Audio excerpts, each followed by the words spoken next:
of the Menominee River brighten our Sunday afternoons, where a canoe trip to the Wolf River or the Sylvania Wilderness is a nearby treat. To our north, our spiritual homeland, the magnificent headwaters country of our planet's finest collection of fresh water.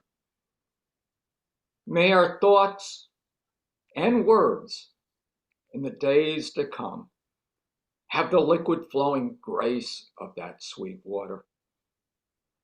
Sometimes a deep, still pool. Sometimes a sparkling cascade or a thundering waterfall. Each drop precious in itself and an offering to the greater good. And if the spirits of this place ask if we are worthy of that grace, the answer shall be yes. Yes, if we act wisely. Yes, if we remember that most lasting of joys, the sounds of our community's children and their children as they see the magical sights that we have known. For thousands of years, ever since the great ice melted, the pristine waters of this place have nurtured and inspired. May it be so for another 10,000 years. 20 years ago, I was winding up the field work on a UP hiking guidebook I authored, which followed an earlier Wisconsin hiking guidebook project. I had walked 1,700 miles to research the books, and I was mesmerized by the remote shorelines, waterfalls, and soul-satisfying solitude I had found. Beyond hiking, the book projects were a search for the great storylines of this place. I met Al Gedicks, and he had strong thoughts about what those narratives are. Question: if a rural-based, multiracial, grassroots coalition with strong tribal leadership present unites Wisconsin and defeats Exxon in an epic campaign that lasts more than 20 years, isn't that of great interest for our challenges today? Aren't the models there worthy of our curiosity? Al Gedicks has this empowering story of the ill-advised Crandon mine proposal and more. Dr. Al Gedicks is an environmental sociologist and indigenous rights activist and scholar. He has written extensively about indigenous and popular resistance to ecologically destructive mining and oil projects. In 1977, he founded the Center for Alternative Mining Development Policy and assisted the Mole Lake Sokogan Ojibwe tribe in successfully resisting Exxon's proposed metallic sulfide mine upstream from the tribe's wild rice beds. His documentary film about the Crandon mine battle, Keepers of the Water, won the Best Environmental Film Award at the Red Earth American Indian Film Festival in Oklahoma City in 1997. He is the executive secretary of the Wisconsin Resources Protection Council and presently working with the Menominee Indian Tribe of Wisconsin and the Coalition to Save the Menominee River to oppose the proposed Back 40 metallic sulfide mine next to the Menominee River on the Wisconsin-Michigan border. He joins us tonight from La Crosse. Al, over to you. Thank you, Eric. I'd like to begin this discussion with a couple of footnotes about the Crandon mine controversy. As you mentioned, it was a 28-year-long battle. And from the very beginning, the people that were, especially the tribes that were opposed to the project, most specifically the Mole Lake, Sikagan, Ojibwe, were told by the political and environmental elites in Madison that it was a futile exercise to oppose this project because Exxon was going to get its way because of its superior finances and its political power. So with that understanding, we began to expand the scope of the opposition beyond the tribe.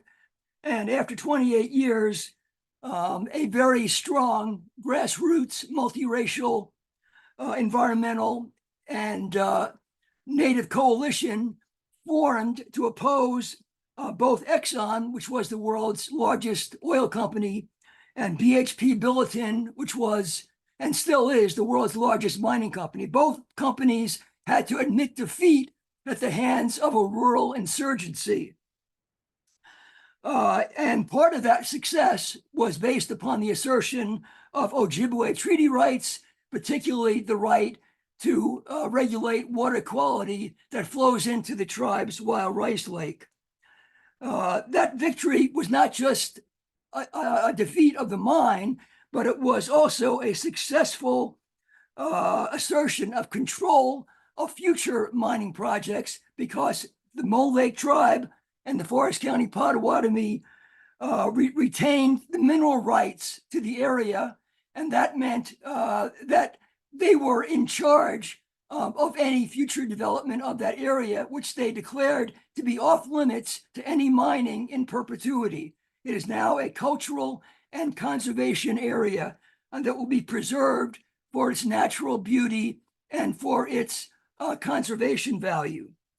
The other major contribution of the opposition to the Exxon Crandon project was the enactment of what is known as the Mining Moratorium Law, which prohibited sulfide mining until companies could demonstrate that they could mine successfully without contaminating either surface or groundwater. And that law was in effect from 1998 until 2017, when a combination of state mining proponents like Senator Tom Tiffany and the Wisconsin Mining Association and the National Mining Association and Governor Scott Walker passed a law which repealed the Mining Moratorium Law. But the repeal itself was an indication that the law was very effective, because if the companies were truthful about being able to mine without polluting the environment, they would not have had to repeal the law, which required them to show how they could mine without polluting the environment. So that's the basic background of a lot of the battles that I've been involved in since the Crandon Mine project. And one of the first ones that I took on after the Crandon Mine battle was the Back 40 project, which was first announced in 2003 after Aquila Resources and Hudbay Minerals, a Canadian mining company, announced their intention to go ahead with a metallic sulfide mine next to the Menominee River. So if you'll put up the first slide, Jasmine. So the title of this presentation is Open Pit Sulfide Mining on the Menominee River, ? Notice that there is nothing in that title about the metallic contents of the mine. The metals that are of concern to the mining company are gold and zinc. But gold and zinc are the least important aspects of this project because after 9 years of extracting gold and zinc, the vast majority of the rock that will be left at the mine site is composed of sulfide mine wastes. And therefore, it is more accurate to consider this not as a mining project, but as a permanent waste storage project. Because after the companies have extracted the valuable minerals and taken the profits from the sale of those minerals, the people in the area and the environment will be left with a perpetual mine waste dump that they will have to take care of for in perpetuity. I mean, there will be no end to the possible contamination of the environment from that permanent waste site. And so that is why the emphasis is on sulfide mining as opposed to gold and zinc mining. Next slide. So to bring you up to date on where we are right now with the Back 40 project, there's been a significant evolution from when the first group opposed the project back in 2003, a group that was organized by local citizens, particularly Ron and Carol Henriksen, who were the founders of the Front 40 environmental fight, and began the process of educating the community about the hazards of metallic sulfide mining. The big lie has to do with the record of Aquila mining in misleading the public about what the impact of the mine was. And this was most clearly demonstrated on January 4th, 2021, when Judge Poulter, who is an administrative law judge in Michigan, overturned the company's wetland permit for its Back 40 project on the banks of the Menominee River. And the reason that there was a challenge to the wetland permit is because the Michigan Department of Environmental Quality, which is the regulatory agency in Michigan, had approved Aquila's wetland permit in 2018, despite the objections of its own scientists and its own water quality agency, who recommended that the permit not be allowed because it violated the provisions of the Clean Water Act. And so rather than accept the decision of the Michigan regulators to approve the wetland permit, the Menominee Nation, the Coalition to Save the Menominee River, and Tom Borner, who was a landowner who had property right next to the proposed mine, they filed an objection to the permit because the permit fails to disclose all the negative impacts of the project to the wetlands. When Judge Poulter overturned the wetlands permit, that initiated a breakdown of the entire permit process that Aquila had acquired up until that point. They had acquired an air permit, a mining permit, a wastewater discharge permit, and then the one that was challenged was the wetland permit. But because of the findings of Judge Poulter in that contested case, the judge ruled that much of the information in Aquila's wetland permit was inaccurate, unscientific, and fraudulent. And therefore, the same information that was part of other applications that Exxon had already acquired were challenged as well because of the misleading activity of Aquila resource consultants in inserting incorrect information into their permit application. And so what happened was when they withdrew all the permits, they were faced with the prospect of starting the entire permit process again. But the problem was that they didn't have the funds to go through another permit process. And so they tried to sell the project to over 30 investors to acquire the Back 40 project. Only one investor, the Gold Resource Corporation, agreed to purchase this bankrupt company.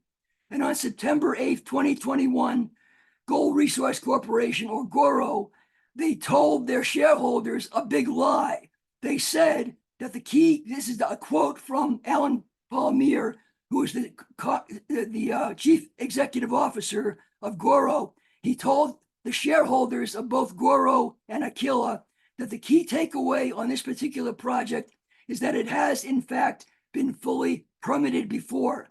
That was a bold-faced lie. Not only was the wetland permit overturned, but even the permits that they had acquired were conditional upon doing certain things at the beginning of the project that would make the permit valid. In other words, before they did those remedial activities, these were conditional permits, not final permits. Finally, they never had a permit for a mining waste dam or a tailings dam. They hadn't even applied for it. So the notion that they had all the permits was a big lie that they used to sell the project to their investors. Next slide.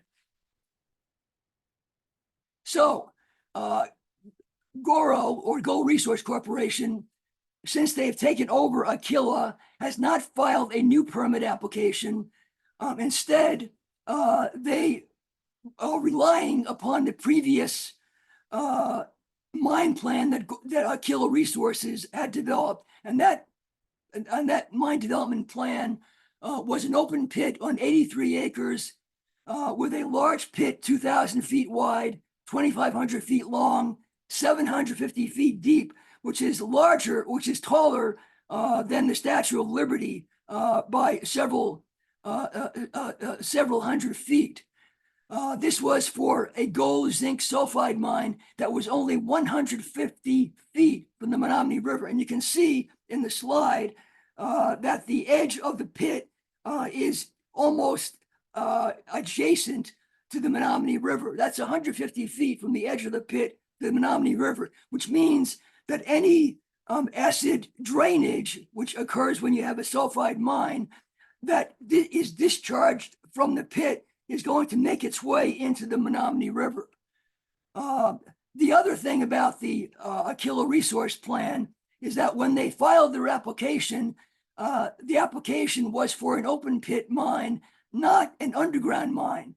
But they're told their investors that this was a combined open pit and underground operation, which meant that the citizens who were presented with Aquila's mine plan were deprived of the information that they needed to assess whether there were going to be significant impacts from a combined underground and open pit. In other words, half of the waste material that would come from an underground mine was not even part of their application. And so any impacts that were based upon an open pit mine as the only project plan underestimated the impact of the pollution by 50%. Now, when Goro took over the application or the project from Aquila, they said that they were going to plan a combined open pit and underground operation. I should also mention that when Aquila was at the point of declaring bankruptcy in 2021, they had already lost a great deal of financial support because their partner from Canada, Hudbay Minerals, withdrew from their project in 2012. And that meant that a company which did have mining experience and did have the resources to finance the project was taken out of the project picture for the back 40, and Aquila was left on its own to raise funds from hedge funds and other investors to make up for all the capital that Hudbay had withdrawn. Hudbay, by the way, was a major mining company, unlike Aquila, which had no mining experience. Hudbay was one of the largest polluters in Canada for its Flin Flon copper smelter in Manitoba, which was declared Canada's #1 polluter for years. And rather than invest in the remediation of the smelter pollution, they decided to shut the smelter down, rather than invest in environmental and public health measures. In January 2007, just before they pulled out, Hudbay, which had a subsidiary in Guatemala, had their security forces attack Guatemalan indigenous people next to their Phoenix nickel mine. And the victims of those attacks by Hudbay's subsidiary in Guatemala then sued Hudbay in Canadian courts for human rights violations. And that was sort of the background to Hudbay pulling out of the project in Michigan and at the Back 40. Next slide. So the setting for this project, Menominee River, is that it is the largest river system in the Upper Peninsula with a 4,000 square mile area that drains into Lake Michigan, which means that any pollution that is discharged from the Back 40 mine eventually makes its way down into Green Bay and into the tributary that flows into Lake Michigan and can threaten potentially the drinking water for 40 million people who depend upon Lake Michigan, or actually the Great Lakes, of which Lake Michigan is the second largest of the Great Lakes. That pollution has the potential to affect 40 million people, which depend upon the Great Lakes for their drinking water, for their economy, for their tourism, and for their recreation. The significance of the Menominee River is that the lower half of the Menominee River has been an area of concern or pollution for the federal government, and that means that the federal government, as well as state agencies, have invested at least $200 million to clean up the lower part of the river.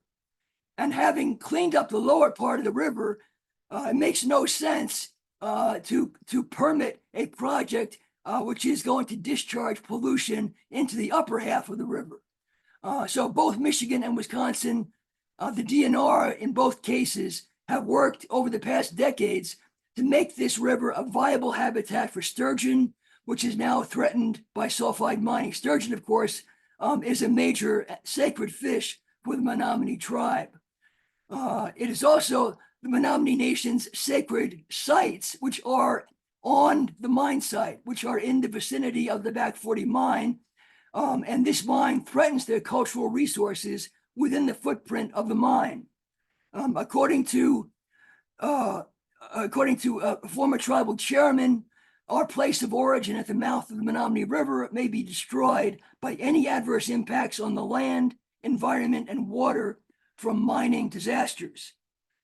In June of 2023, the National Park Service listed a Menominee Nation tribal site called Anam Almot, or Dog's Belly, on the National Register of Historic Places. What that means is the listing provides protection for the cultural landscape that the Menominee tribe has identified along the Menominee River, which includes their burial mounds, garden beds, and ceremonial sites on both sides of the river. It is significant that after many years of trying to get this area declared on the National Register of Historic Places, the main opposition to the listing has come from two places. One came from Aquila Resources and later Gold Resource Corporation, which had objected to the National Register designating the site as an historic site. One of the issues that Gora was concerned with is that the site boundary of the sacred site bisects part of the mine's land open pit. And so the mining company considers the listing as a potential threat to the development of the mine. The other major opposition came from Upper Peninsula lawmakers. The headline in one paper after the preliminary approval of the designation read, "UP lawmakers furious over flagrant effort to delay the mine." Senator Ed McBroom said, our state entities, namely the Historic Preservation Commission in Michigan and Wisconsin, should not have even considered this non-Michigan anti-mining group. The only name on the application for the historic site was the Menominee tribe. And so when Ed McBroom says that this is a non-Michigan anti-mining group, he's talking about the Menominee tribe trying to assert its right to protect its own sacred sites. And so even though they objected to the designation, the National Park Service overrode those objections. And as I said, in June of 2023, they declared this area a National Historic Preservation Area, which is liable or which is eligible for protection under the National Historic Preservation Act. Next slide. So metallic sulfide mining in the United States will pollute up to 27 billion gallons of fresh water per year. The main reason is acid mine drainage, which occurs when mineral deposits containing sulfides are exposed to air and water during the extraction process. So what you see in the slide is the difference between a healthy aquatic ecosystem on the left and essentially a biological dead zone on the right, which is the aftermath of sulfide mine pollution. According to the U.S. Environmental Protection Agency, metal mining is the nation's #1 toxic polluter, measured by the amount of toxic discharges from those mining projects. The U.S. Bureau of Mines estimates that 12,000 miles of rivers and streams have already been contaminated by acid drainage in the western United States, along with 180,000 acres of lakes and reservoirs, again, from acid mine drainage. Not only is it a threat to aquatic resources, but it is a perpetual pollution machine, because once acid mine drainage begins, it cannot be stopped.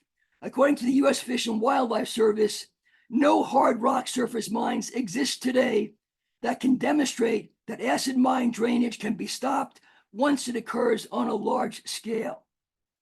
Copper sulfide mines are the largest source of taxpayer liability under the EPA Superfund cleanup program. The EPA estimates that it will cost $54 billion to clean up existing sulfide mine pollution. Next slide.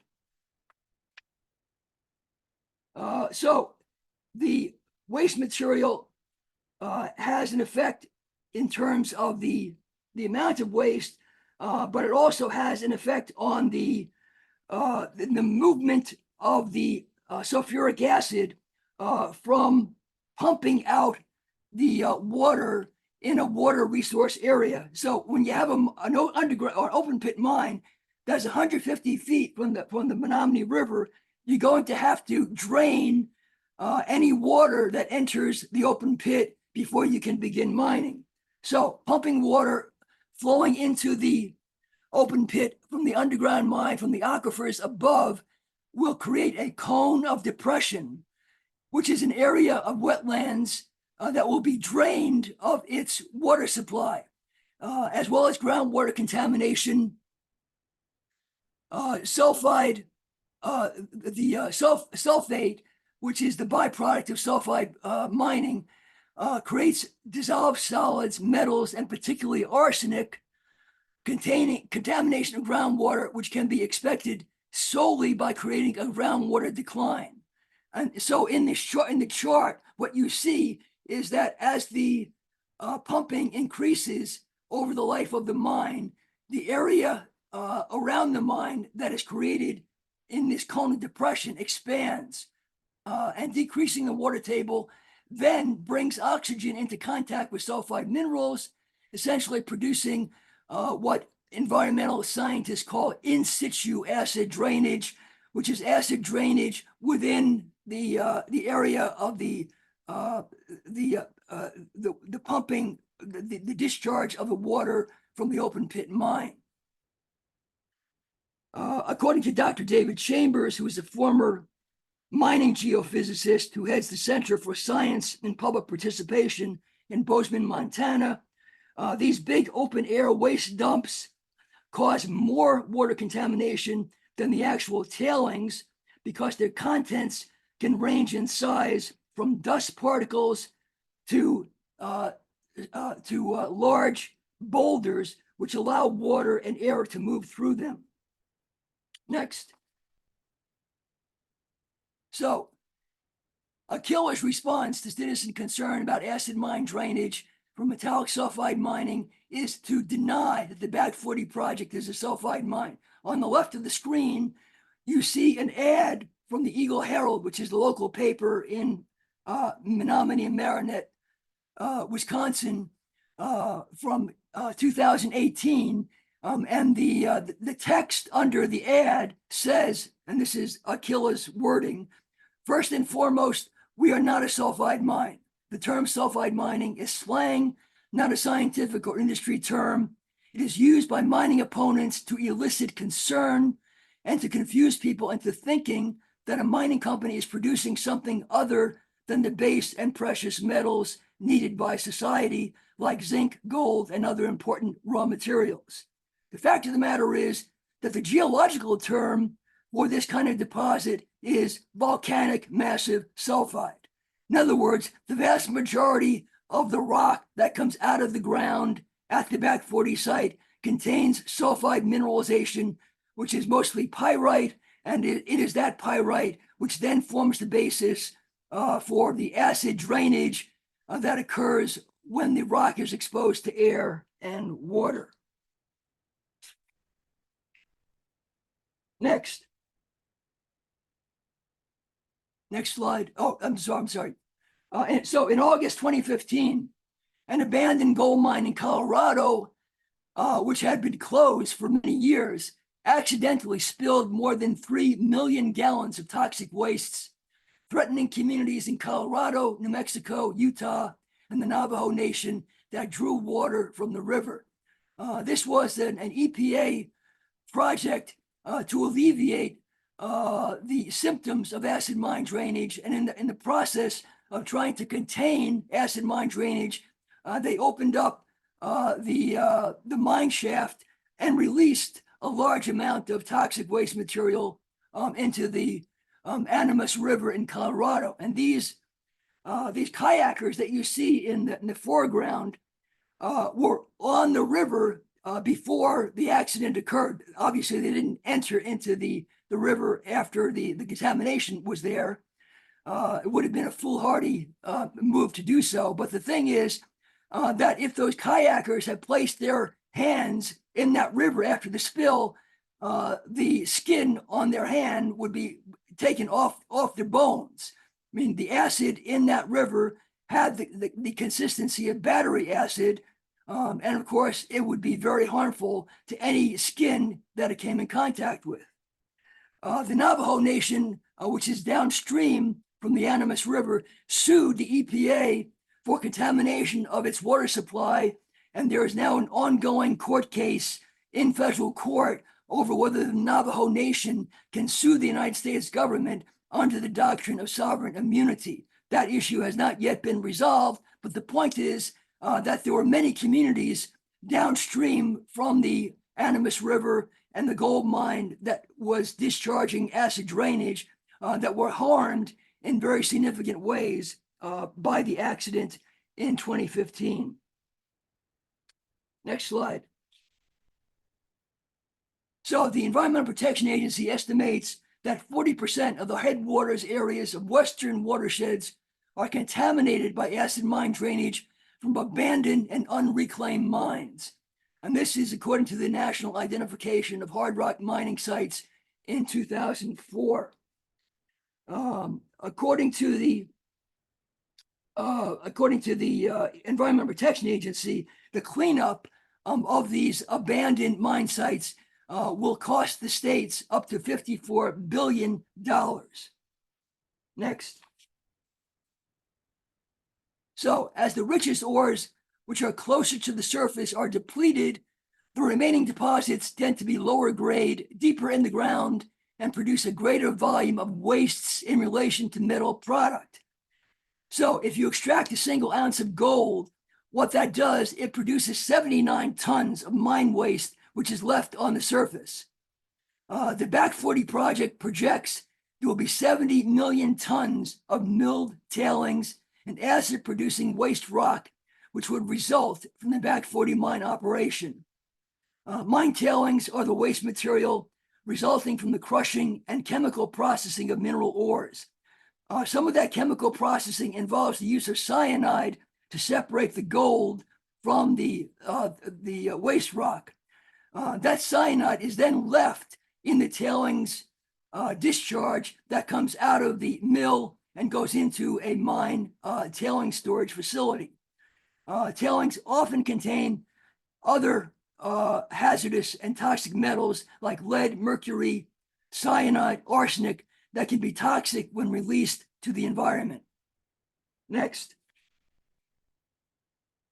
The vast majority, 98% of the excavated rock ends up as sulfide-bearing waste rock that is stored at tailings dams at the mine site. Tailings dams are constructed out of crushed waste rock and soil, not steel and concrete. And so the dams that most people are familiar with are these water-retaining dams or hydroelectric dams, which are usually made with steel and concrete. And even then, there is a great chance that those dams will fail, but not as frequently as the dams that are made out of the tailings themselves, namely crushed rock, waste rock, and soil. So Attila's Back 40 tailings dam is projected to be 123 acres, the equivalent of 100 football fields. The maximum height of the dam would be 138 feet, like a 13-story building. If you look at the illustration, you see the dike wall on either side that is composed of the soil and the waste rock, which is essentially dirt piled up against the edge of the mine tailings.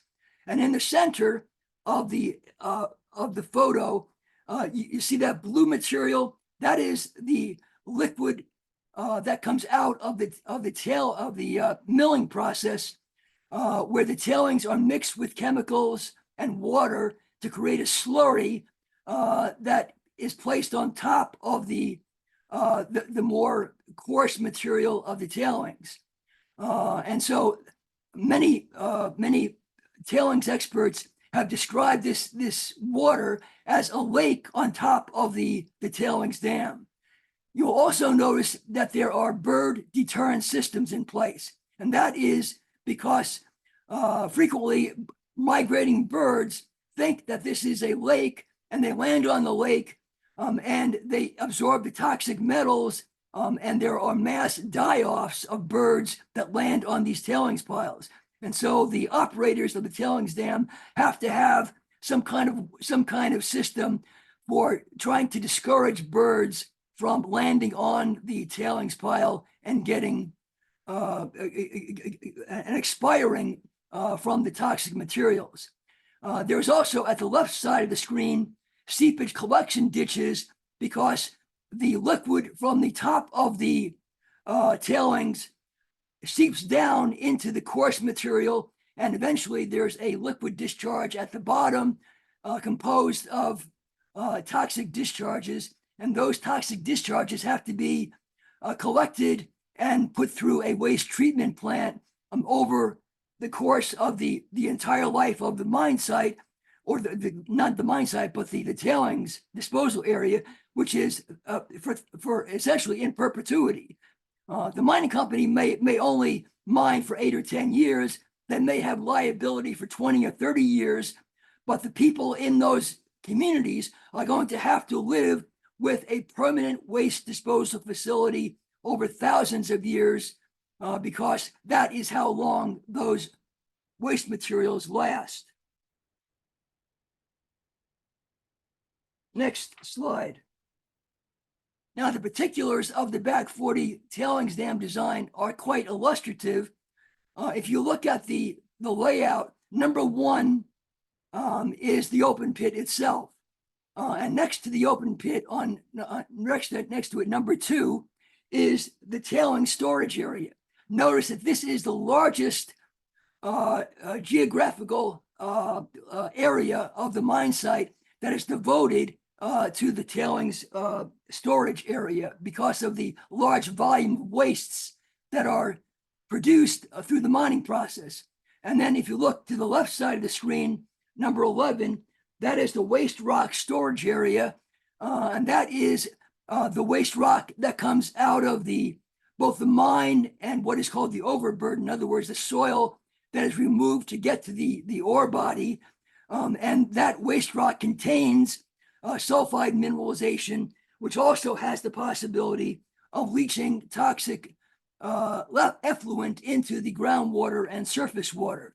And of course, all of these materials, all of these waste materials, the tailings pond and the waste rock storage area are a short distance from the edge of the pit in the Menominee River. And so any slow discharge of the waste material from those sites are going to discharge into the aquifer that feeds the Menominee River. Next slide. So poorly regulated tailings frequently discharge waste into the environment, as in the January 2000 spill of 100 tons of cyanide contaminated water at a gold processing plant in Baia Mare on the Romanian-Hungarian border. What happened was more than 1,400 tons of fish died as a result of this accident that also destroyed the livelihood for 100 fishermen along the Tisza River in Hungary. In some Romanian and Hungarian towns, the drinking water supply had to be shut down for some days. Montana voters had banned the use of cyanide in mining in 1998.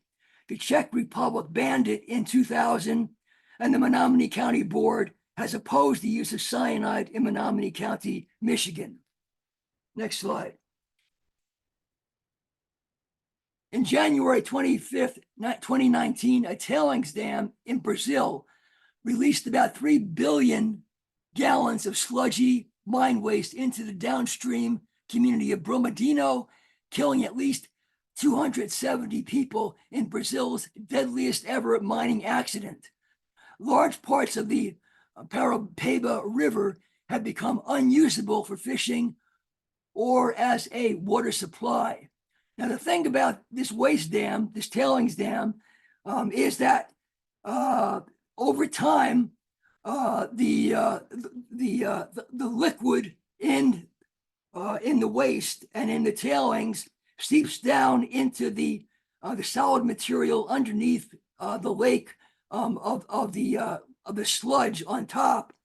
And when you have extreme weather events like intense rainfall or storms or rapid snow melt, it further erodes the consistency of the materials that supply the foundation of the tailings dam. And what happens is that the solid materials in the tailings dam become liquefied in a process called liquefaction. And once liquefaction occurs, there's a sudden change in the physical composition of the waste from a semi-solid into a liquid, and the liquid very quickly discharges and escapes the tailings dam into the surrounding environment. In the case of the Brumadinho tailings dam disaster in 2019, it took 3 seconds for the material in the tailings dam to be discharged in the surrounding area. And the first building in the path of the contaminated waste from the tailings dam was the cafeteria of the mining company, where 125 workers were buried alive within seconds of the release of the material of the Brumadinho tailings dam failure. Next. So while Brazil's mining agency has already banned the failed tailings dam design from further use, Michigan regulators are poised to consider this design and risk a catastrophic dam failure that could threaten drinking water for millions in Wisconsin and Michigan and around Lake Michigan. And this is another photo of the damage caused by the release of another tailings dam 4 years before Brumadinho in 2015 that caused even more environmental damage than the one at Brumadinho. So within the space of about 5 years, from 2015, actually from 2015 to 2020, there were three major world-class mining disasters involving tailings dams, one at Brumadinho, one at San Marco Dam, which is the one you see in the picture, and the third one was the Mount Polley Dam disaster in Canada, which was Canada's largest mining disaster in the history of mining. All of those dams were releasing toxic elements into the surrounding environment, and especially the water systems and the indigenous communities, which depended upon the rivers for their livelihood and for their subsistence activity. According to the UN environmental program, these large storage facilities that are built to contain mine tailings remain the biggest environmental disaster threat related to mining. In fact, it is so dangerous that the American International Group, which is the largest insurance company for the mining industry, said it would no longer write any pollution liability coverage for global mining and tailings risk. These three events, two in Brazil and one in Canada, sent shockwaves through the international mining industry because it brought public attention for the first time on the serious danger posed by these unstable structures, which are some of the largest engineering structures on the face of the earth. And the international mining industry convened a group of experts to come up with a global tailings standard because the Church of England threatened to withdraw $10 trillion of investments around the world from mining companies that had tailings dams that could potentially affect communities downstream from the mining activity.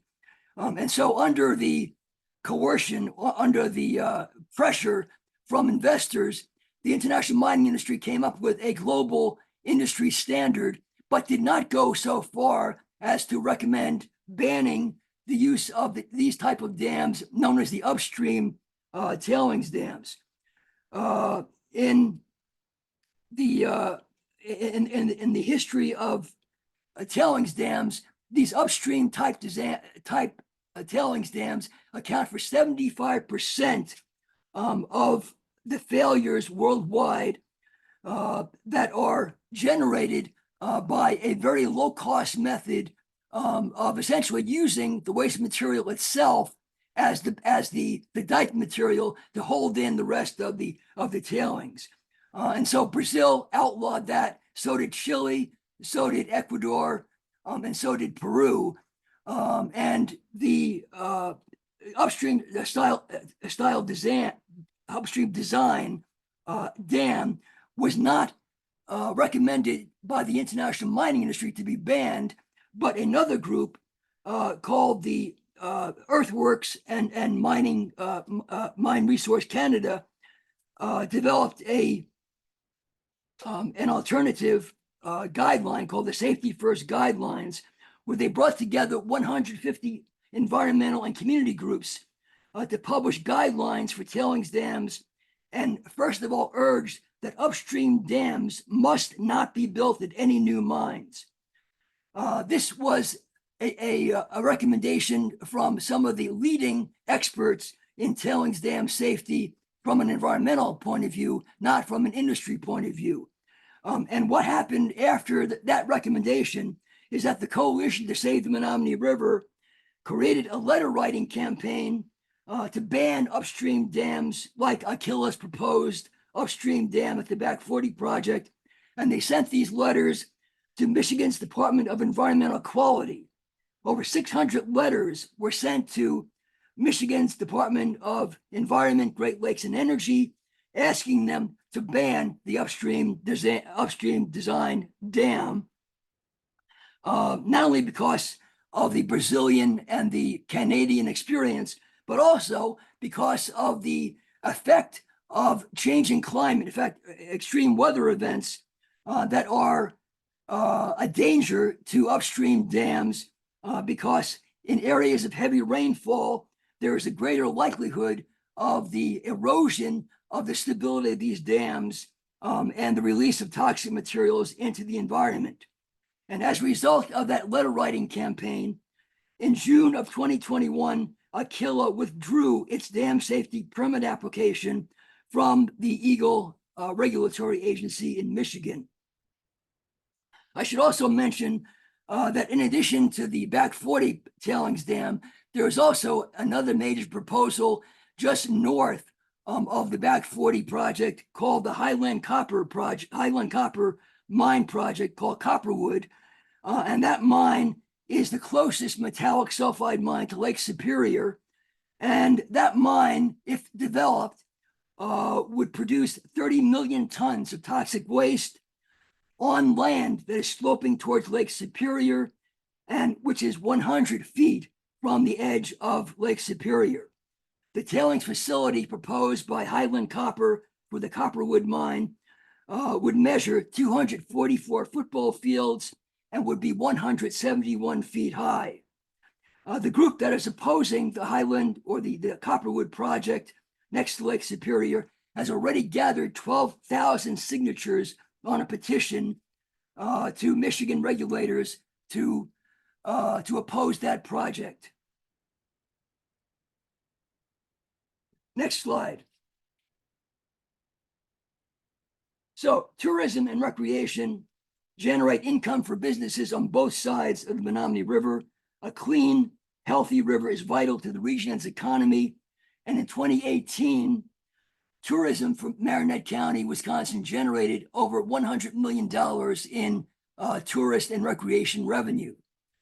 Now, put that next to the language of the Water Resources Division of Michigan's Department of Environmental, Great Lakes, and Energy, who concluded that the release of heavy metals into groundwater and discharge to the land and water interface, quote, has a high probability of adversely impacting fish and wildlife. Constituents in solution may be transported downstream. In other words, toxic metals may be transported downstream. With the limited information available for review, the extent of the probable effects to fish and wildlife is unknown. So despite the recommendation not to approve Aquila's wetland permit, the head of the Eagle agency overrode the scientists in the agency and approved Aquila's wetland permit. Next slide. In January 2018, the Menominee Nation filed a federal lawsuit alleging that the Federal Environmental Protection Agency did not have the authority to delegate the permitting process affecting an interstate watershed to Michigan. Now, people have to understand that there's only 2 states in the nation that have this delegation authority, where EPA has given Michigan and New Jersey permitting authority over mining projects independent of the federal government. And that means that the treaty rights of the Menominee tribe are not recognized or do not have to be recognized by the state of Michigan because it is a state process and does not involve a federal oversight, at least at the very beginning of the process. And so Gary Besaw, former tribal chairman of the Menominee Nation, was quite clear about what the stakes of that delegation were. He said that I see this as a battle for the future of a healthy environment in the region. It's also a battle about showing proper respect for the Menominee tribe's traditional landscape that contains ancient garden beds, burial mounds, and sacred sites. And then he also mentions how dangerous, irresponsible, immoral, and absurd to propose a mine 150 feet away from a river that feeds into the Great Lakes. Next. So the Menominee Nation water protectors have joined with local citizens, environmental and sport fishing groups in both Michigan and Wisconsin in persuading towns, counties, and tribes to pass resolutions opposing the Back 40 project. Menominee County, Michigan which is the site of the proposed mine, voted 5-4 to oppose the project.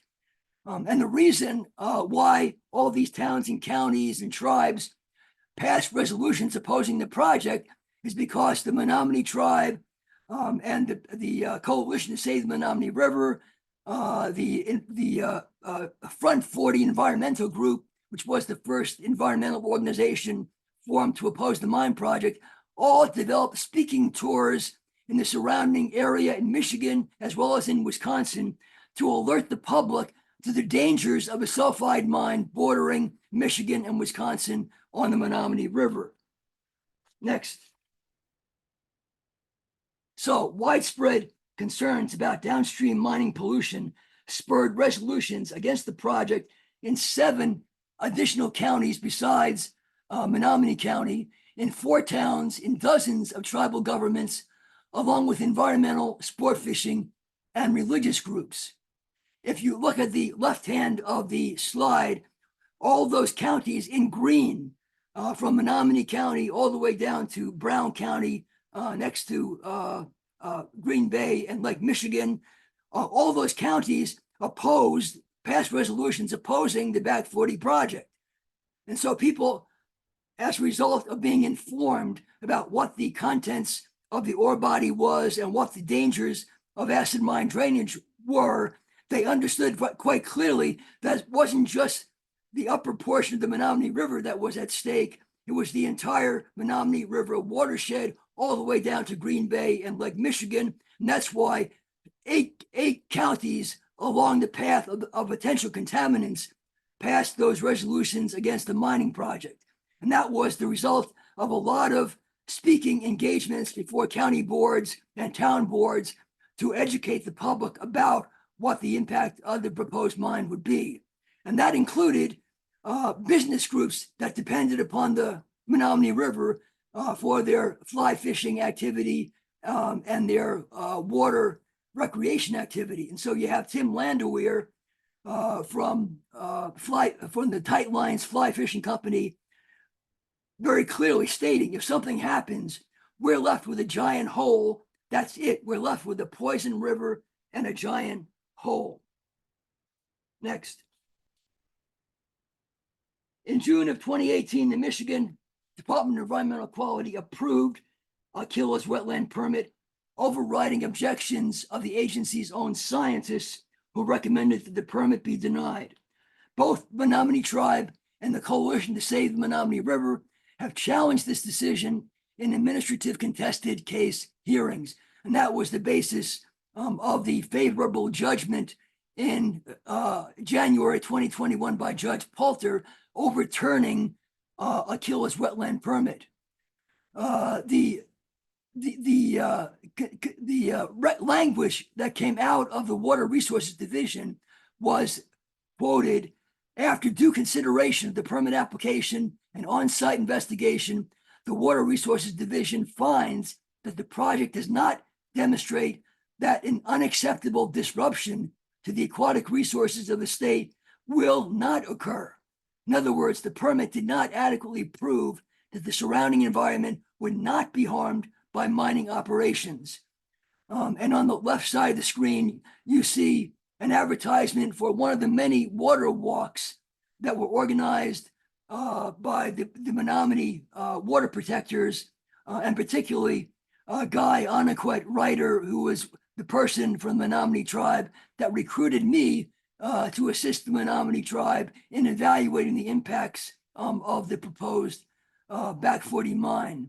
And what they did was not just demonstrate their concern with the river, but also mobilize both citizens and tribal members to come to these public hearings to express their opposition to the project and the reasons why this was a scientifically reckless project to approve by any regulatory agency.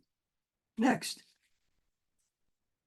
So Michigan regulators, when citizens and tribal members appeared at these public hearings, they downplayed and ridiculed, actually, some of the statements coming from citizens as being uninformed because they didn't realize that the only objections that would be considered by Michigan regulators were based upon the law and upon scientific information.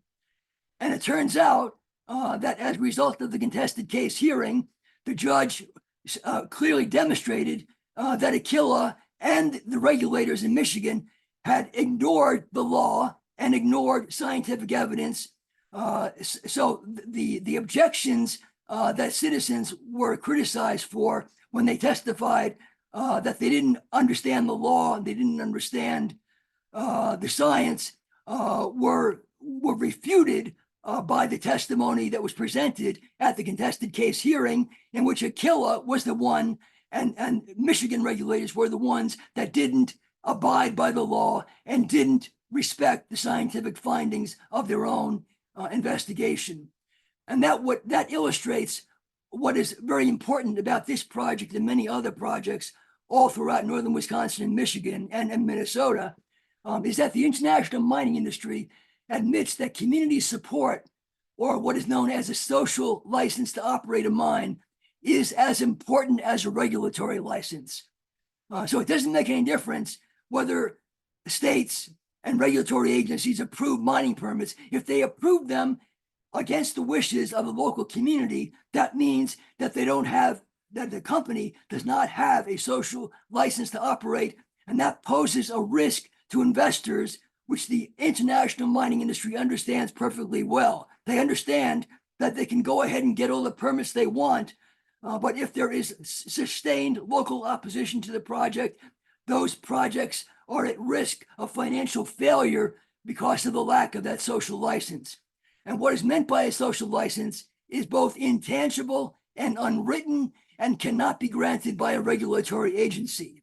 I remember when I first testified at one of those hearings, I had a picture that you saw before of the Animas River after the gold mine spill of 2015, and all those kayakers in the river. And I came to the microphone before the regulatory agency, and I turned around to the audience and showed them the picture.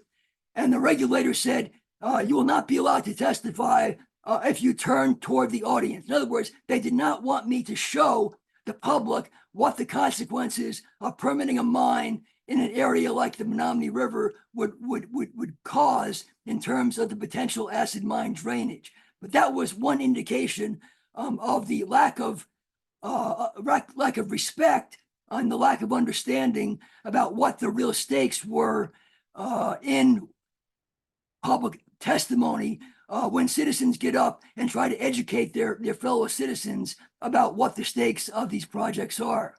So a social license is essentially a set of demands and expectations held by stakeholders like citizens, environmental groups, and native nations for how a business should operate. And the failure to obtain the support of a local community creates a financial and political risk for the mining investment. Next slide. In January 2020, the Menominee Nation declared the Menominee River has inherent and legal rights, including the right to naturally exist, flourish, regenerate, and evolve, and the right to abundant, pure, clean, unpolluted water. Rights of nature is the recognition that our ecosystems have rights just as human beings have rights. Rather than treating nature as property under the law, rights of nature acknowledge that nature in all its life forms has the right to exist in all its life forms and the right to persist, maintain, and regenerate its vital life cycle. For indigenous cultures, this is simply what is so and consistent with their traditions of living in harmony with nature. And this movement of rights of nature is an international movement that has a great deal of support in indigenous communities, because indigenous communities understand perfectly well that nature is not something that is a commodity to be bought and sold, but is a form of life that needs to be respected, preserved, and enhanced by the activities of human beings who have a responsibility to care for that environment. And here on the left side of the screen, you see an indication of the respect the Menominee tribe has for the Menominee River. In fact, the word Menominee means people of the wild rice. And so in the Menominee River, they have conducted ceremonies to reseed areas of the lake that had been destroyed by pollution with wild rice seeds, so that the wild rice can once again grow in the area where they have traditionally harvested wild rice for thousands of years prior to their removal from Michigan to their present reservation in Wisconsin.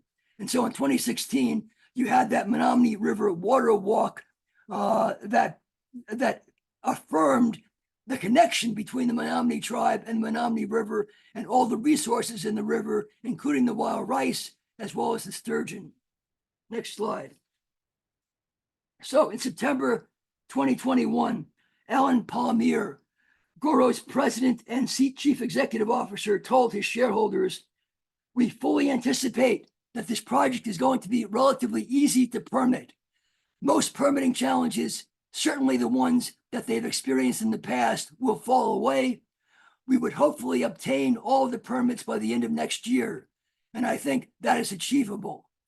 In the spring of 2022, Dale and Leah Jane Burry, the founders of the Coalition to Save the Menominee River, and I met with Alan Palmier in Menominee, Michigan, and it was an attempt to open a dialogue about what Goro was planning to do with its acquisition of Aquila Resources.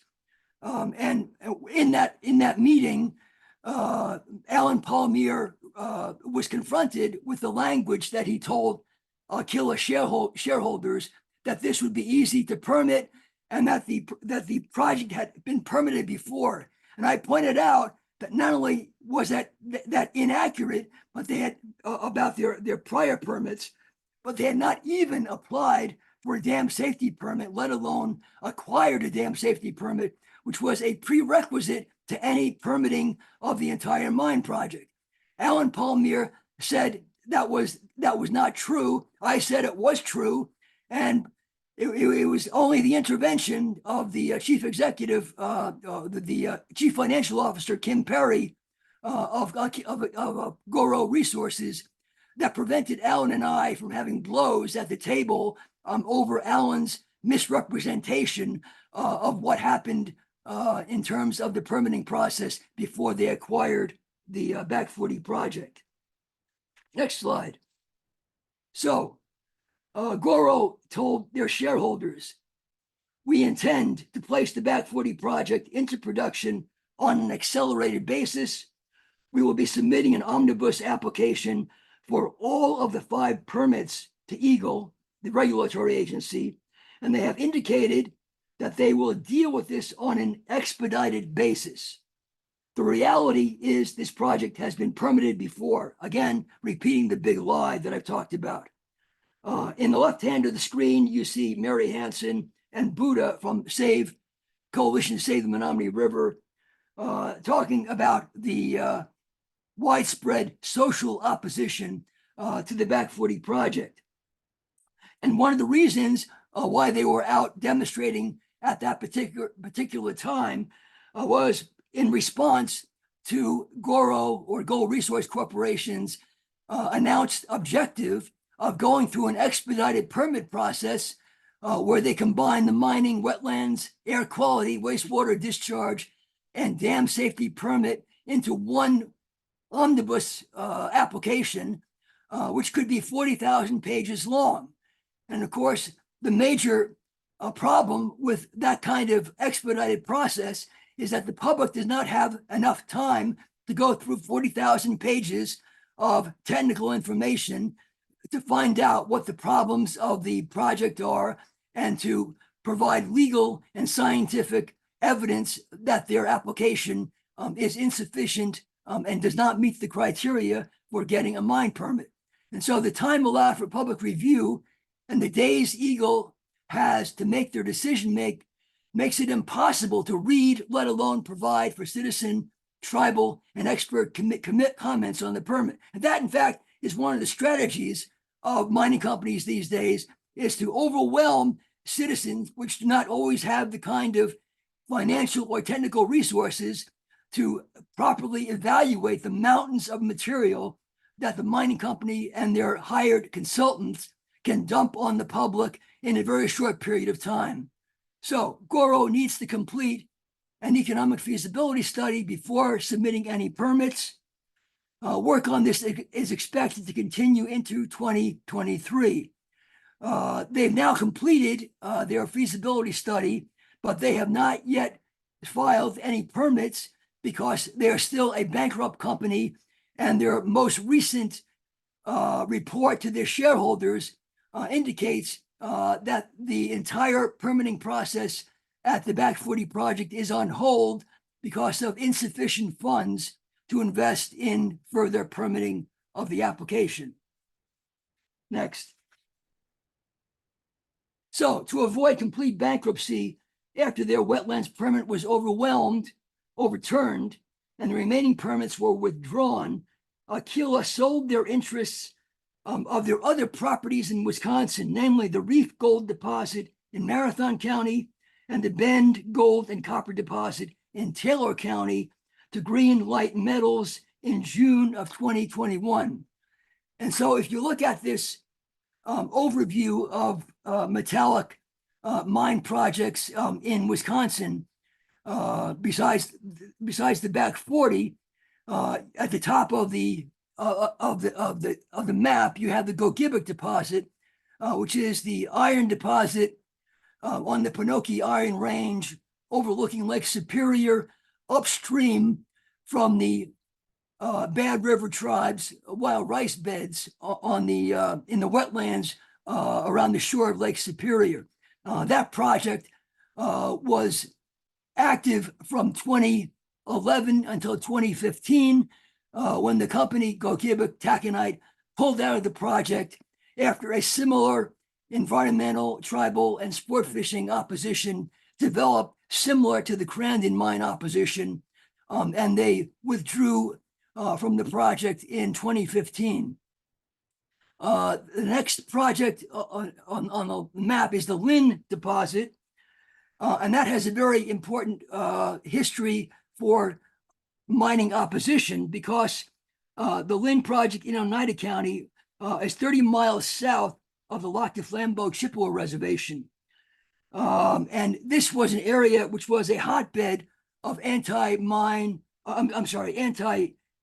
and anti-treaty rights activity during the 1980s and 1990s.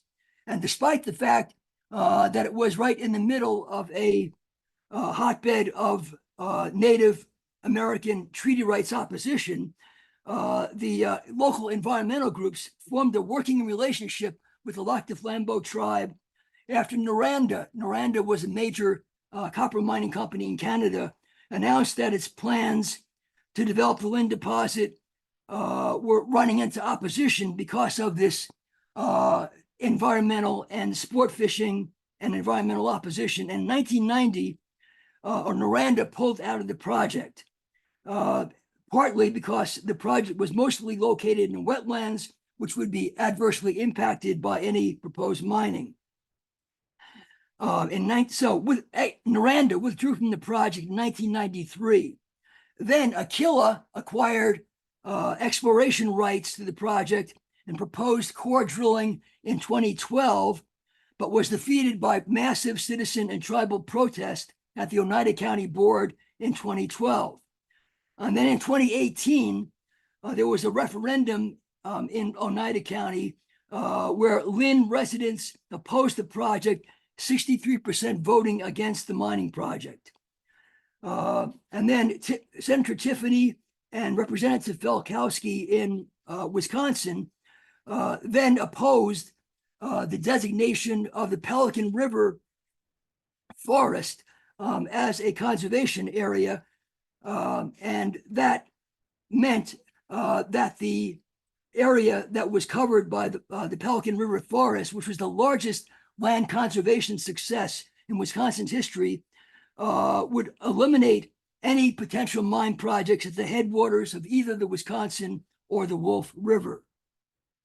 The Shepke deposit in Oneida County was explored in 2020, and the the company, again, Badger Minerals this time, did not find valuable minerals to continue the project, and so they pulled out of the project. But the Oneida County Clean Water Action Group, OCA, OCCWA, are still concerned that Greenlight Metals, which is the subsidiary or the spinoff company from Aquila Resources, has a possible interest in the town of Shepke's Black property, which is just outside the Pelican River Forest protected area. And then the other deposits that are at issue are the Bend deposit in the Taylor County area, and the Reef deposit in Marathon County. Next. So Greenlight Metals has tried to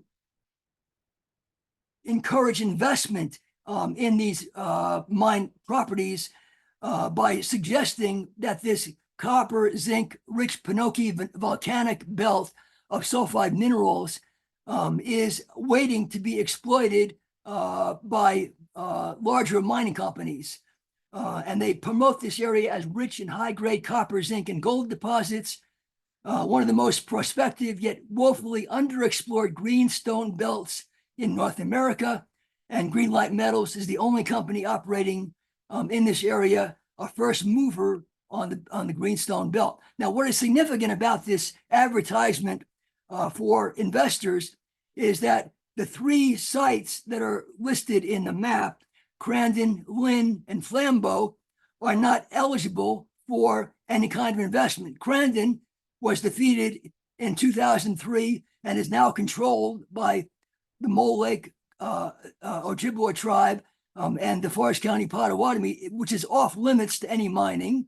The Lynn project was defeated several times and is still on hold, although people in Oneida County are continually watching whether the Oneida County Board will disregard the wishes of the local people to initiate any kind of exploration for the Lynn project. And then the Flambeau project is already closed. It operated from 1991 to 1993. And the reclaimed mine is now polluting the Flambeau River. In other words, part of the stream that is part of the mine site is discharging toxic levels of copper into the Flambeau River long after the mine has closed. And so the notion that this is an attractive investment opportunity for new mining companies is belied by the three sites which are listed in the map of volcanic massive sulfide deposits. Next. So the Reef deposit is roughly 12 miles east of Wausau in Marathon County, near the Eau Claire Dells, which is just downstream from proposed exploratory drilling. The Bend deposit is near Medford in Taylor County in the Squamish and Nicolet National Forest, near the North Branch of the Yellow River. And this is the photo in the slide is the Eau Claire Dells, which is a major water resource and tourist attraction for the area around in Marathon County around Wausau. Next slide. In October 2022, Greenlight Metals submitted a letter of intent to drill at the Reef deposit as well as the Bend deposit. Most of the drill sites at the Reef deposit are located in wetlands. Community members have objected to the proposed drilling because of its proximity to the dells of the Eau Claire River, an environmentally sensitive area, and the Ice Age Trail. And it's important to emphasize that one of the most effective ways of protecting northern Wisconsin's valuable water resources is for local concerned citizens to initiate letters to the editor and community meetings to inform the public about what the earliest plans are for mining companies to do exploratory drilling. Because once exploratory drilling takes place, there is a chain of events which can lead to an actual mining project. And so the earlier that people can organize to inform themselves of the risks of exploratory drilling and mining, the better chance they have of stopping these projects. And that is what you see happening in both the case of the Bend and the Reef deposits, where both local people in Marathon and Taylor County, as well as people from the other mining areas like the Lynn Project, have been instrumental in coming to the assistance of people in Marathon and Taylor County, informing them of what their previous experiences have been in opposing the Crandon Project, the Gedicks Taconite Project, as well as the Lynn Project. So the upshot is that they have resorted to a propaganda campaign known as greenwashing. Next slide. So greenwashing is what the name of the game is for Greenlight Metals and many mining companies. The Greenlight president and chief executive officer, Dan Colton, is using the fact that certain metals and minerals are key for green technologies to greenwash the metal mining industry in general, promoting the nonsensical concept of green mining. With all the talk of green mining by the mining industry, the truth about mining makes climate change. The truth is that mining makes climate change worse, because in order to extract very low-grade deposits, they have to expend enormous amounts of energy that uses fossil fuels. Fossil fuels contribute to greenhouse gases, which exacerbate the problem of global warming. And so the less rich the deposit, the more energy it has to be applied to get at these deposits to extract the valuable minerals from the waste rock. And those energy exertions contribute directly to global warming. The other thing about the hypocrisy of green mining is that mining also destroys the carbon sinks of wetlands and forests, which release methane and carbon dioxide into the atmosphere. And so the lowering of the water table, which deprives the wetlands of any kind of water discharge, makes those wetlands susceptible to being contributors to global warming as the wetland is destroyed. And as the wetland is destroyed, all the carbon that is stored in the wetlands gets released into the environment and exacerbates the problem of global warming.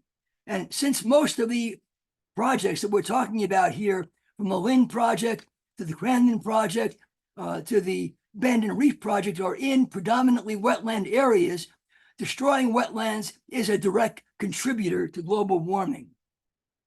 So the Inflation Reduction Act includes tax breaks for mining companies that produce minerals critical to the clean energy economy, such as lithium, cobalt, nickel, and graphite. There are no known deposits of critical minerals in the Reef deposit. Reef is all gold. The Bend deposit is gold and copper. Great Lakes or Greenlight Metals would not qualify for any of these Inflation Reduction Act subsidies. According to Nancy Stencil, one of the opponents of the mine project in Marathon County, well, mining companies used to have to prove they wouldn't pollute. Our communities are saying we should not have to sacrifice clean water. Water is life. Next slide.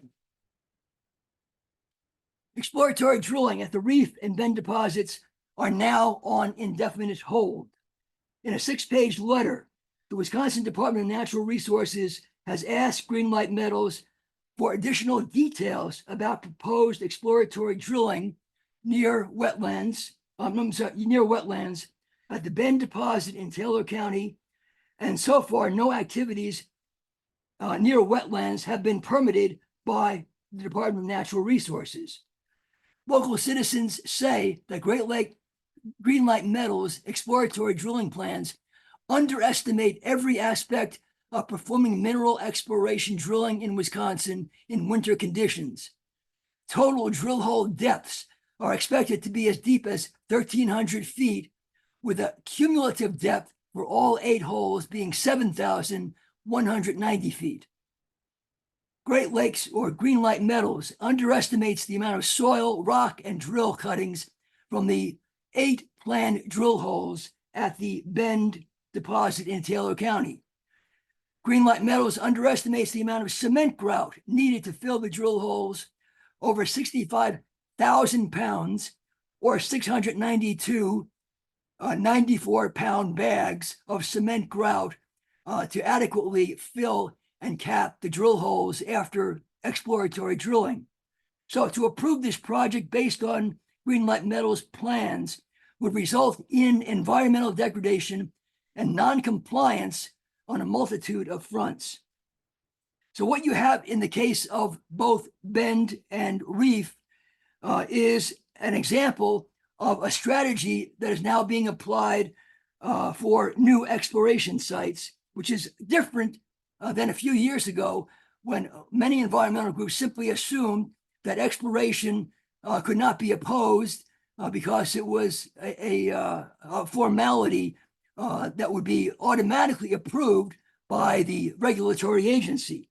And what we now know is that the success of stopping exploratory drilling in Wisconsin has resulted in not a single borehole being drilled because of a thorough understanding of what state codes require. In other words, there are regulations in Wisconsin statutes which lay out strict requirements for the mining companies to observe before they get an exploratory drill permit. And once those regulations are understood, then it is up to citizens, and this is what people in Marathon and Taylor County have done and will do in the future, is they then get the regulator, namely the DNR, to ensure that these state codes are observed. And if those state codes are observed, these projects become very costly to undertake. In other words, the mining industry and Greenlight Metals has significantly underestimated what the costs of doing a environmentally responsible exploration project are, and that has been a selling point for investors because investors discount the amount of money that would otherwise have to be spent to do an adequate job of protecting the environment from exploratory drilling. Exploratory drilling is not as harmless as once considered because there are all sorts of possibilities during the drilling and after the wastes come out of the drill site for those drilling wastes to be dumped in a wetland, which will then leach acid mine drainage into the surrounding environment. And in a case like the Bend project, those discharges could affect the Yellow River, which is where the Bend project is located in Taylor County. So with that, I'm going to conclude the formal part of my presentation, and I'll be happy to address any questions people have. And if you have any desire to get documentation for any of the points that I've raised in this presentation, or to find out more about projects which I did not have the time to go into, I've provided a list of internet resources for you to link on to get more information from various environmental and civic groups that have investigated and provided scientific information about these various projects for the purpose of educating the public about what the real threats to the resources of Wisconsin, Michigan, and Minnesota are from new metallic sulfide mining operations.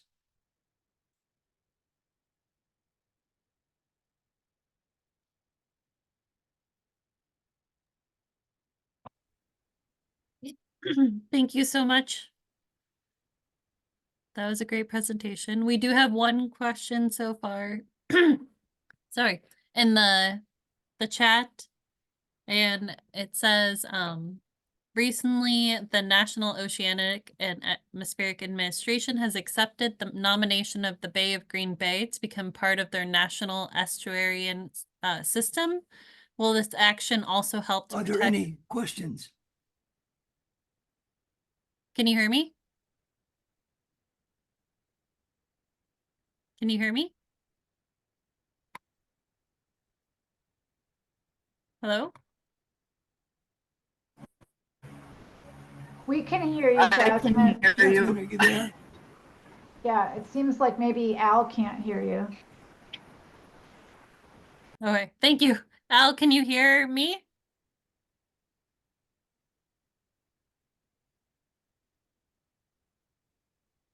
Huh. Jared, are you there? No, I can't hear you. Um,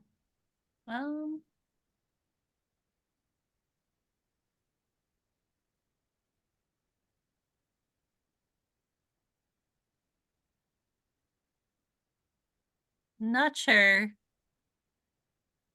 Um,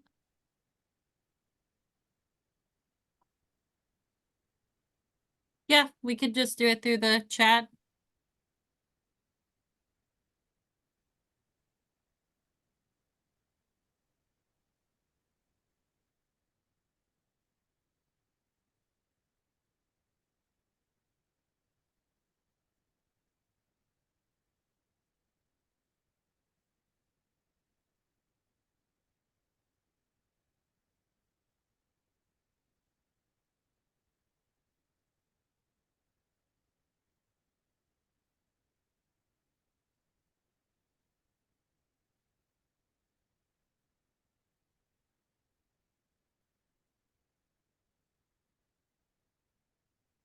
It looks like Al's offline.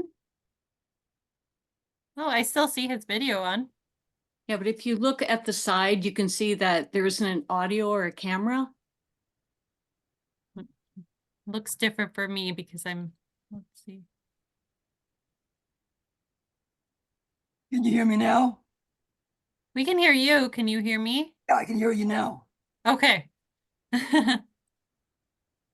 Perfect. We have 2 questions in the chat, and then we have somebody raising their hand. So I'll read the first one that's been in there for a while, and then we'll send it to Mary Kay, and then we'll go back to the next question if that works. Okay. So the first question was, recently the NOAA has accepted the nomination of the Bay of Green Bay to become part of their national estuarine system. Will this action also help to protect the Menominee River that feeds into the bay? It certainly has the possibility of affecting the bay. When they first announced that they were eligible for getting this grant, a number of us talked to the people in Green Bay about that application and whether they were concerned about the Back 40 project.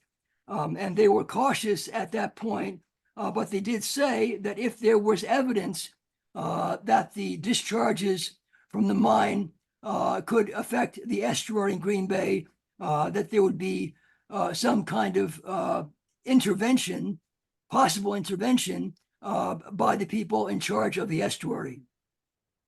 But nothing definite so far. And of course, a lot of this will depend on what what the final permit looks like for any successful, if there is a successful Back 40 project permit application.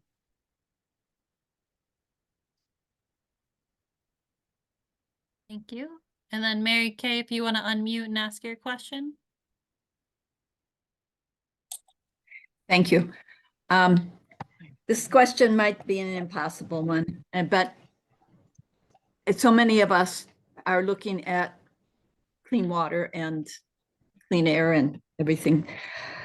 And in the, where do we need to put our greatest pressure at this particular time? There's CAFOs, there's industrial waste into water. There's so many, and this seems critical. not only critical, but it has been so successful with groups working together. And probably you're going to answer it. We got to keep working together on all of these. But do you have any insights as to where the timing of all of these issues forces us to put number one pressure someplace? Well, yeah, excellent question. The immediate threat to the water resources of Lake Superior is the Copperwood project, which many of us have only recently became aware of.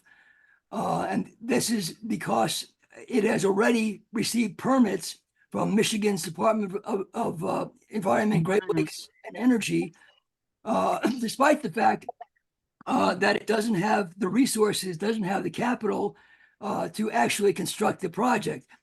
They have something like 1/10 of the capital that is necessary to develop the project. And they are now applying to the state of Michigan's Strategic Investment Fund, $15 million grant to attract outside investors. And there's now going to be a hearing March 26th before the Michigan Strategic Investment Board, where people that are opposed to the Copperwood project are asking people to both write to the investment board as well as register to testify at the hearing to convince the Michigan Investment Board that $15 million in a project which does not have the support of the other major investors in the mining industry is a unreasonable and irrational investment. So the people that are opposing the project, and they're listed on that website that is on the resources list for the Copperwood project. You can contact the Protect the Porkies is the website, and they will let you know. They will send you a series of talking points about why this is a bad investment, and you can use those talking points to submit comments to the Michigan board. And if you are inspired, you can also increase your effectiveness by registering to testify at that hearing. And the importance of that hearing is that if the Michigan board decides that this is not a wise investment, that is going to send a very important message to other investors that if Michigan decides this is not a good investment, why should I invest? Thank you.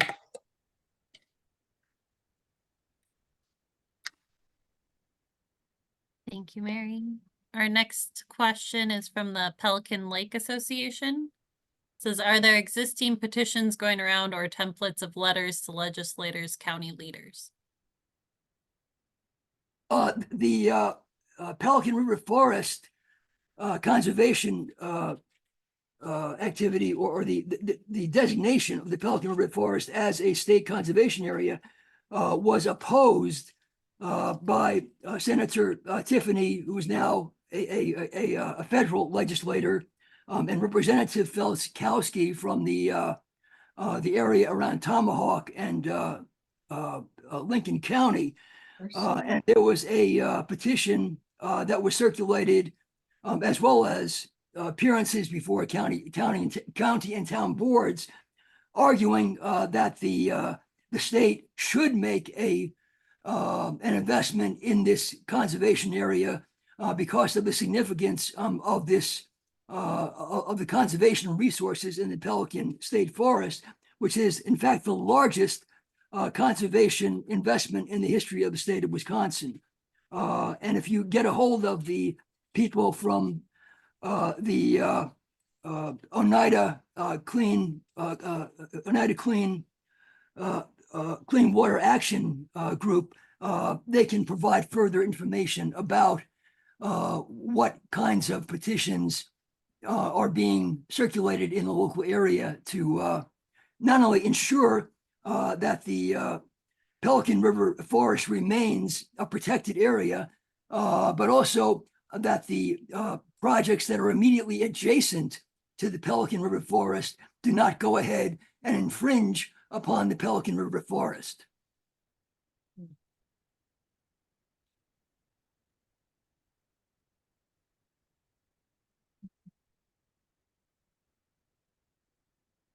The next question's from Tina again.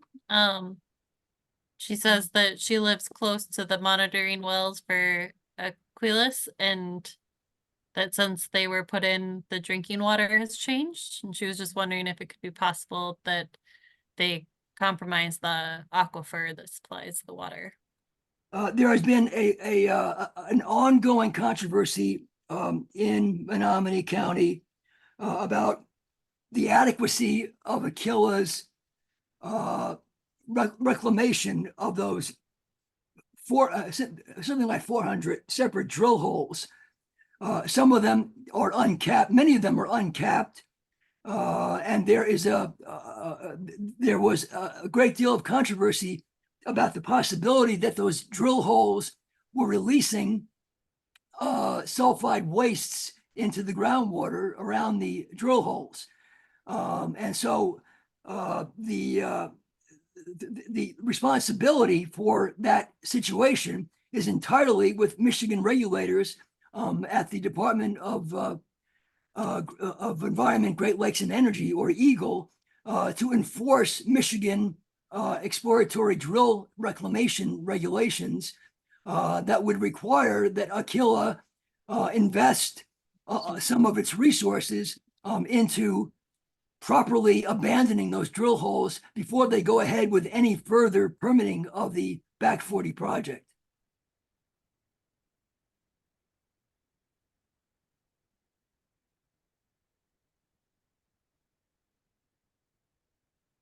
Thank you. That was the last question I saw. Does anybody else have any more questions?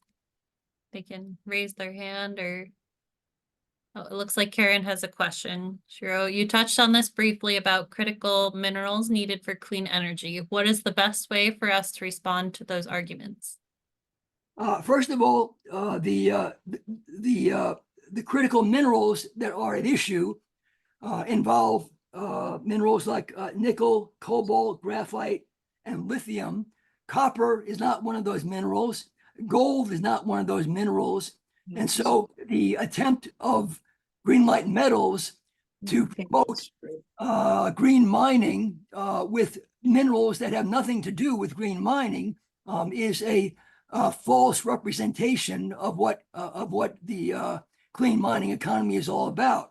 The other thing about the clean mining economy is that a vast majority of the projects that are slated for clean energy projects are on indigenous lands and indigenous territories. And so far, there has been a failure of both the federal government and the mining companies to adequately consult and obtain the free, prior informed consent of indigenous communities for those projects. And until that happens, the green economy is viewed by many in the indigenous community, as well as in the environmental community, as a form of green colonialism.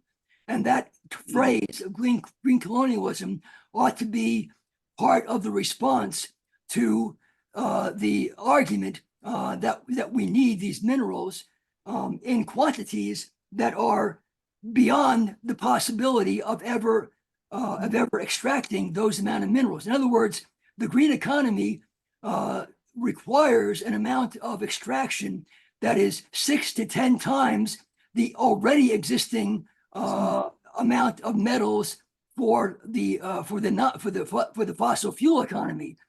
And so if you look at what the requirements are for extracting metals, plus the fossil fuels that would be required to extract those metals, you are not solving the climate crisis. You are in fact contributing to the climate crisis.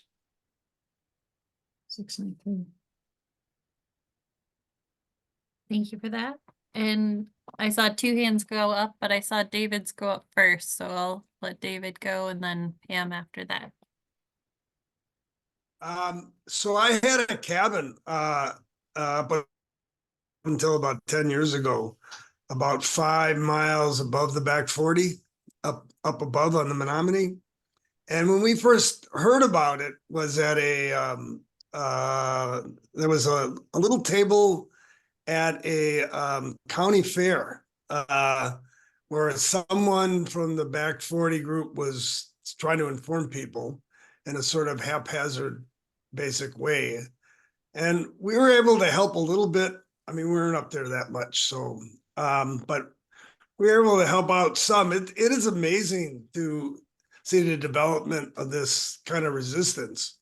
And we thought for sure that Michigan, when Snyder was still governor, that for sure the final permits were going to be gone through, and it was kind of it was a done deal. So my hats off really to Al and all the people who've done all this kind of amazing organizing around this. You make a very important point, which is that for many of these projects, the first impression that local people have of the project is that it is inevitable. And I call this the psychology of inevitability. And that is a deliberate psychological tactic on the part of the mining industry, as well as the state regulators, to discourage people from investigating what the actual impacts of the project are, because they know perfectly well that if people actually understood what was being proposed, there would be a lot more opposition, which in fact has been the history of what we've seen in the upper Midwest. Right. I mean, in fact, when we would talk to our neighbors up there, that's exactly what it was. It was like, it's not going to be that bad, and da. Yes, exactly. We said it's the dirtiest kind of mining you could possibly do. And, we gave the examples that they were giving us from the back 40 group at that point, and whatever. I mean, it's reached the point, as I pointed out in the presentation, that Aquila Mining was denying that this is a sulfide mine. And they say that when you say this is a sulfide mine, this is misrepresentation and fear mongering. In fact, it is the scientific evaluation of the experts that this is what the mine is all about. It's about sulfides and the release of sulfides in perpetuity. Right.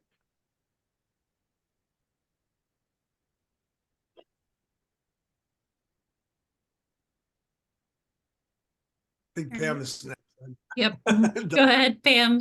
All right, so I have two parts. One is that the tribes in Nevada are not so fortunate to have the backing of environmental groups there to the point that they can stop. There's a mine, Thacker Pass, where the indigenous people found out about it, not from the government, but from other environmentalists, people in the community.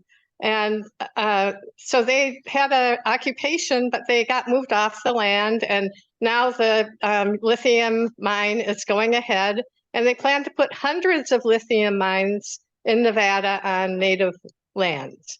That's one thing. And also, I'm in the Alliance for Nuclear Accountability, and I do anti-nuclear work. And one thing we've run across is that, you've all probably heard of environmental justice. Well, the government has taken over that. They've appropriated that term, and they've been trying to pay off Native communities, poor brown communities, universities that need money for education to take radioactive waste to become a radioactive waste dump. And this is an environmental justice initiative. So we have a lot to be careful of. You're exactly right. I'm familiar with the Thacker Pass lithium opposition, and the fact that the organizers of the occupation of the area have been hit with a injunction by Lithium America Corporation, where they are prohibited from entering the mine site.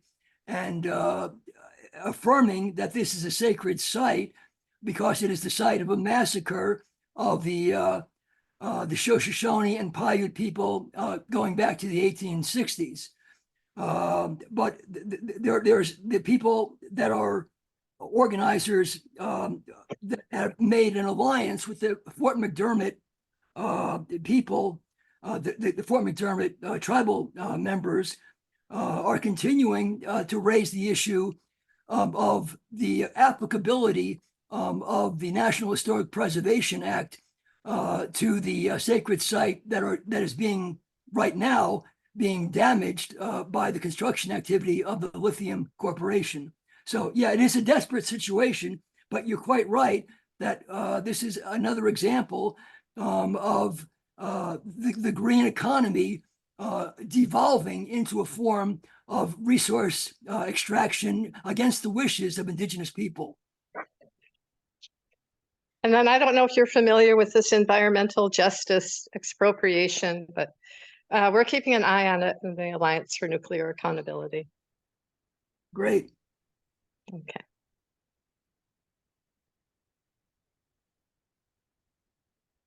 Thank you, Pam. I think we have Oh, time. one more thing. Oh, go ahead.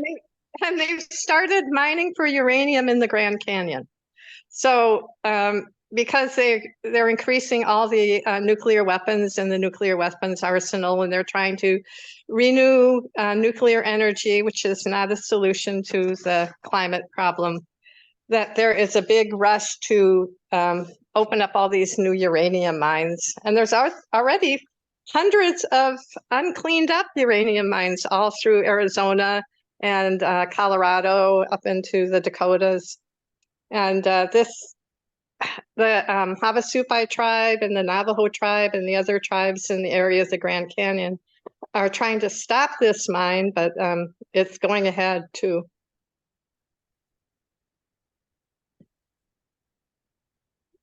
Right. This is another major front in the assault against indigenous peoples that have resources that have yet to be exploited. And as you point out, on the Navajo Nation alone, there are over 500 unreclaimed uranium discharge areas that are still contaminating the water supply on the Navajo reservation. So the only optimistic note in this whole scenario is that the Department of the Interior, which is now headed by Deb Haaland, Native American, is potentially a sympathetic ally in some attempt to rein back the involvement of the federal government in promoting a new nuclear arms race that depends upon new uranium mining. Yeah, the Navajo tribe has banned uranium mining on their land. Right. But they don't own the Grand Canyon. So. Right.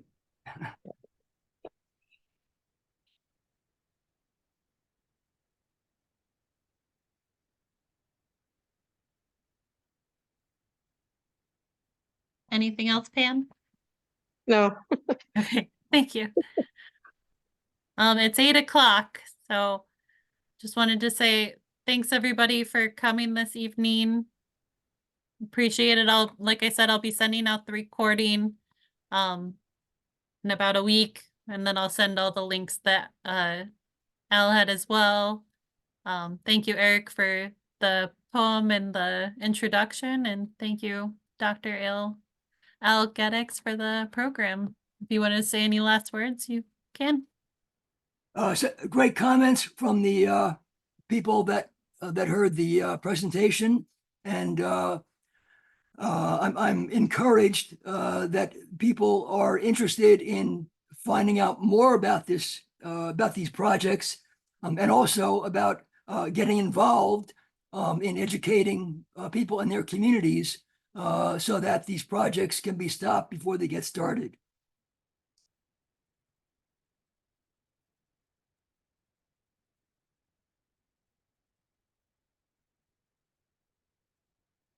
I assume your newsletter is on the list that's going out to us that we'll all get, correct? or you'll add it to the list. I didn't get to see it fast enough.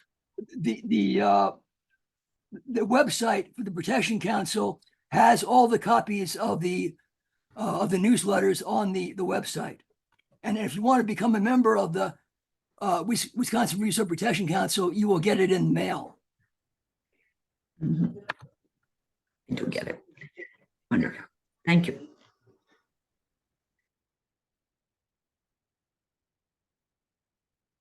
All right, thank you so much. Have a wonderful evening, everyone. Night. Thanks, everybody.